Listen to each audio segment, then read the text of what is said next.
Baxın, kəlamın hər bir yerində hər zaman məhəbbətdən danışılır. Biz bilirik ki, Rəbb məhəbbətdir. Deməli, burada Rəbbdən danışılır. Deməli, burada Rəbbi hər şeydən öndə qoymaqdan danışılır. Görün, deyir, nəhayət, ey qardaşlar, sevinin, bərpa olunun, təsəlli tapın, həm fikir olun, sülh içində ömür sürün. Yəni ki, bu bizə məxsus olan bir şeydir. Çünki bizim içimizdə həyat verən ruh vardır və ona görə də heç vaxt deməyin ki, mən bərpa oluna bilmərəm və yaxud da mən bağışlaya bilmərəm və yaxud da mən bu vəziyyətdən çıxa bilmərəm. Görün, Rəbb bizə öz ruhu vasitəsilə hər bir şey bəxş elədi. Deyir, bərpa olunan, hətta bu da bizə məxsusdur. Çünki biz göydə olan ataya məxsusuq. Ata üçün edilə bilməyəcək heç bir şey yoxdur. Bərpa olunun, təsəlli tapın, həm fikir olun, sülh içində ömür sürün. Məhəbbət və sülh qaynağı olan Allahın sizlə olacaq. Bir-birinizi müqəddəs öpüşlə salamlayın. Bütün müqəddəslər sizin salam göndərir. Rəbb İsa Məsihin lütfü, Allahın məhəbbəti və müqəddəs ruhun şərikliyi hamınıza yar olsun. Amin, amin, amin.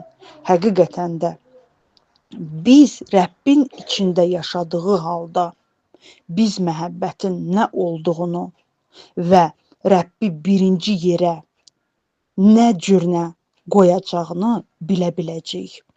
Yox, əgər biz sadəcə Rəbbə dillə qulluq edirik, amma ürəklə tamamilə Rəbdən yadıqsa, onda biz heç vaxt nə Rəbbi, nə Rəbbin kəlamını, nə Rəbbin təlimini birinci yerə qoya bilməyəcəyik. Çünki biz bu dünya ilə qidalanırıq və bu dünya bizim qida mənbəyimizdir.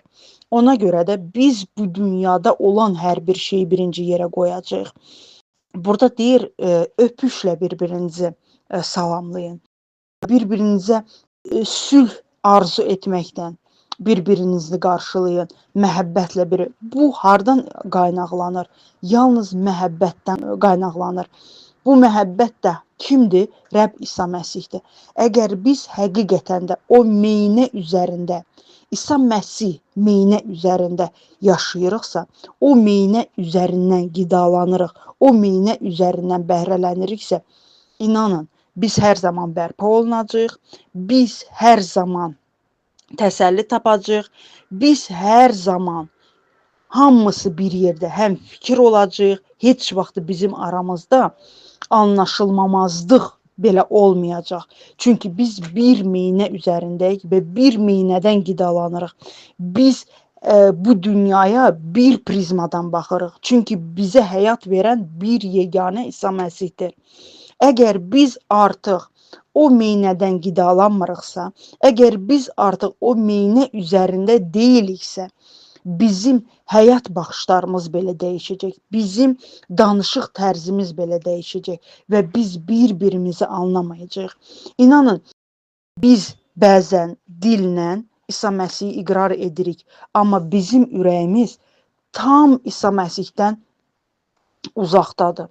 Biz ürəklə, bütün qəlbimizin içi ilə biz bu dünyaya qulluq eləyirik və biz bu dünyadan qidalanırıq. Ona görə də Rəbbin kəlamı ilə bəhrələnən insanla, bu dünya ilə bəhrələnən insan heç vaxt bir-birinə başa düşməyəcəklər.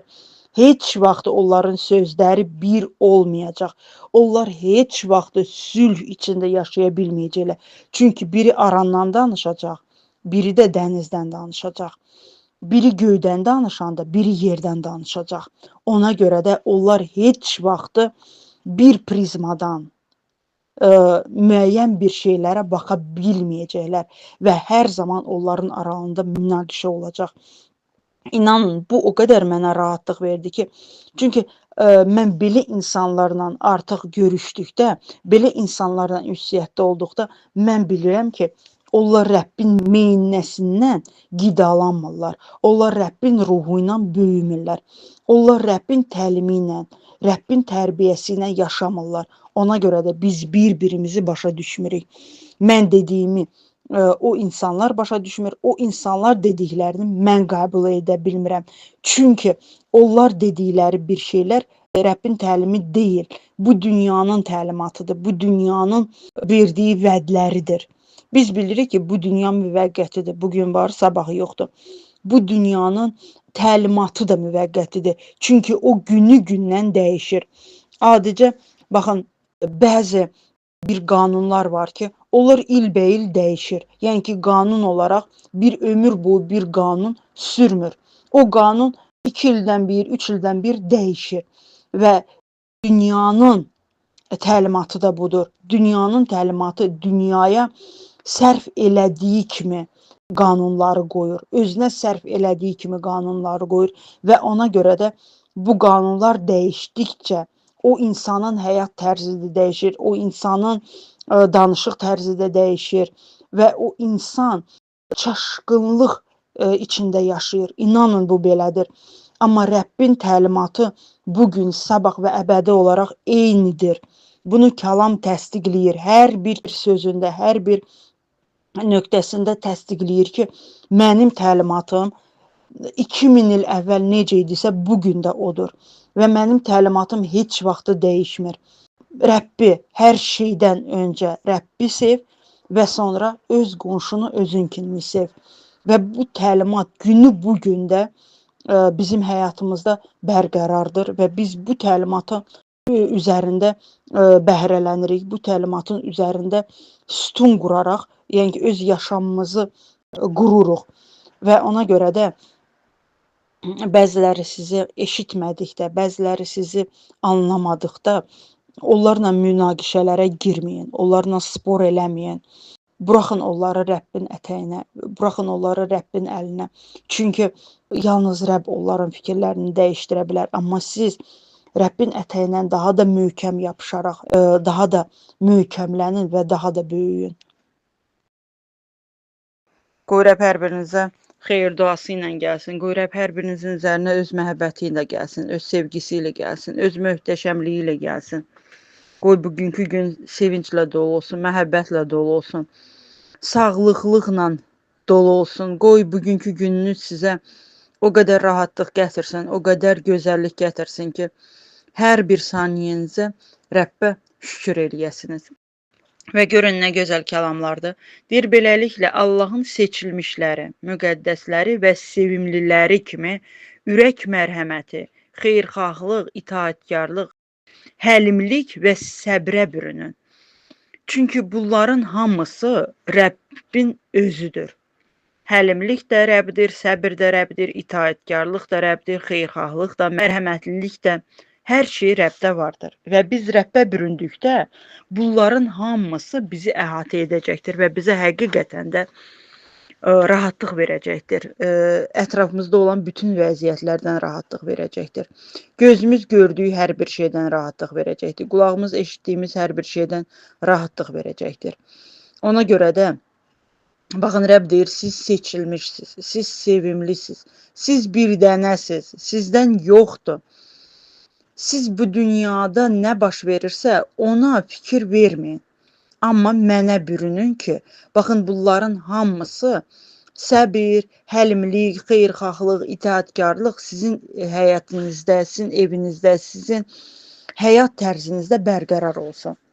Deyir, biri-birinizə dözün və biri-birinizi digərindən şikayət varsa, bağışlayın. Rəbb sizi bağışladığı kimi siz də bağışlayın. Bütün bunlardan əlavə, kamil birliyin bağı olan məhəbbətə bürünün. Baxın, hər şeyin başlanğıcı məhəbbətdir. İnsanın məhəbbəti deyil. Çünki insan, inanın, insanın məhəbbəti bir bazara oxşayır. Sən mənə, mən sənə. Amma Rəbbin məhəbbəti tam başqadır. Rəbbin məhəbbəti kamildir. O əvəzinə heç bir şey istəmir, amma hər şeyini verir. Və ona görə də qoy həqiqətən də biz Rəbbin məhəbbətinə, o kamil məhəbbətinə büründükdə, inanın, biz bir-birimizi bağışlamağı da öyrənəcəyik, bir-birimizi sevindirməyə də öyrənəcəyik, bir-birimizin əlindən tutmağı da öyrənəcəyik, bir-birimizə dəstək olmağı da öyrənəcəyik, bir-birimizə kömək olmağı da öyrənəcəyik, bir-birimizi necə oluruqsa olaq, sevməyi də öyrənəcəyik. Bu hər şey Rəbbin kamil məhəbbətindən irəli gəlir. Və görürsüz, deyir, bu bağdır, bizi bir-birimizə bağlayan bağdır. Rəbbin bizim içimizdə olan məhəbbəti. Çünki biz bir dünyada olan insanlar olsaydıq, inanın, o qədər bir insan tanıyıram ki, bir-birinə cani ürəkdən yanaşanlar, amma aralarında bir balaca söz-söhbət olan kimi bir-birlərinə düşmən kəsilən insanları tanıyıram. Ona görə də mən deyirəm ki, insanın məhəbbəti müvəqqətidir. İnsanın məhəbbəti bir bazara oxşuyur. Sən mənə və mən sənə. Amma Rəbbin məhəbbəti kamildir. Və yalnız Rəbbin məhəbbəti bir bağ olaraq bizi bir-birimizə bağlaya bilir. Bir-birimizi bağışlamağa öyrədir, bir-birimizi sevməyə öyrədir, bir-birimizi yola verməyə öyrədir. Min şükürlər olsun buna görə.